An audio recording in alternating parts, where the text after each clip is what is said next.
It started with an enclave with Wayne Industries, basically a group of about 8 individuals back in the assembly area. So we started with Ashton as our first individual to break away from the group. And basically the second phase is to have them as a temporary for GTI. And they're running a machine on their own.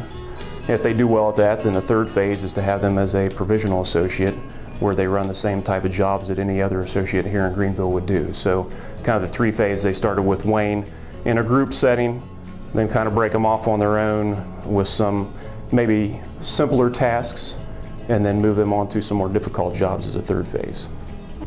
Well, I think initially, my perception maybe is them being a Wayne associate, that I thought that because they have a supervisor that's there with them all the time, that maybe they would be dependent upon constant supervision on the floor while they're working.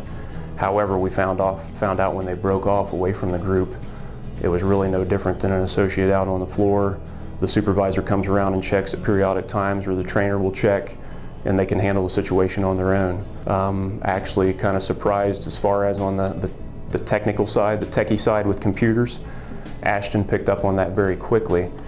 We have an electronic labeling system that I thought maybe might be a little difficult to maneuver through the different screens and get a label printed.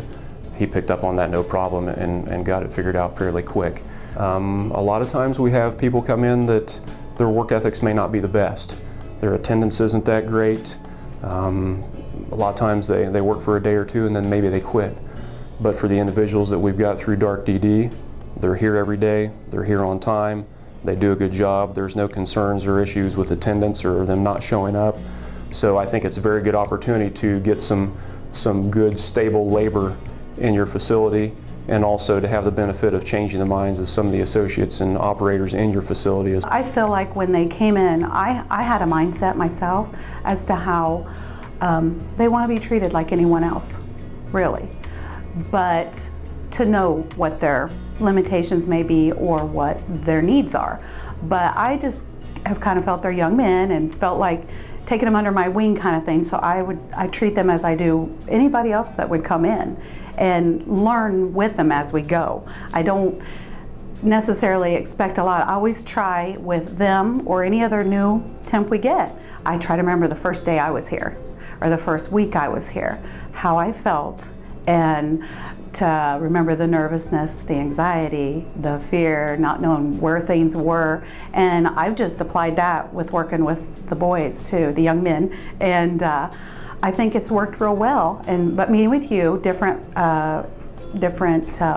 personalities, different levels of their disability, that's been good for us to learn. It's been a teaching time for me, and I think for all of us. I hope none of us are ever too old to be taught. So that's what I've been mostly impressed by, and like I said, when they come in, I try not to put any limitations on them.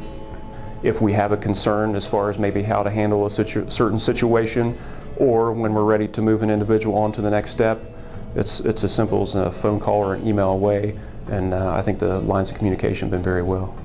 So yeah, it's been a good thing for us and a good thing for a lot of associates here. Their quality work, their details, there's things that Ashton's even picked up on this part that he runs quite a bit that someone else hadn't caught. So very, very detailed. I appreciate that. Very consistent.